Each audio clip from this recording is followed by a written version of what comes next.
You're running the secondary break with CL Brown after North Carolina's 75-59 win over Georgia Tech.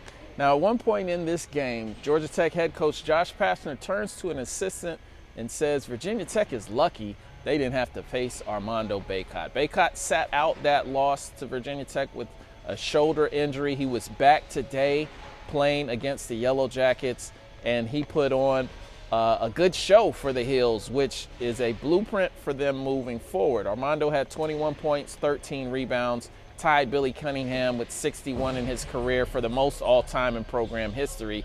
But what he did was kind of establish a couple of staples of Carolina basketball. Hubert Davis said at halftime, he was referring mainly to one play in particular where they shared the ball, but in general, he said the last 3 minutes of the first half was one of the first times this season he really felt like they were playing Carolina basketball. What is Carolina basketball, you ask?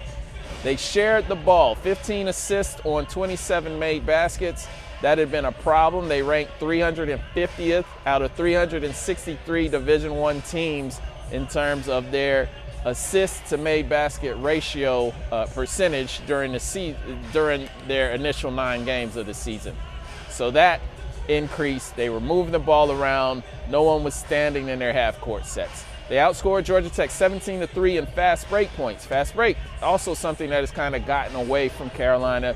They've been playing much more in terms of half-court sets in the previous 2 games. Losses to Virginia Tech and Indiana, they scored a combined 17 points on fast breaks. So they're back on a break. And lastly, rebounding. They out-rebounded Georgia Tech 43-22. That included limiting the Jackets to just 1 offensive board. Georgia Tech had been averaging 13 offensive rebounds.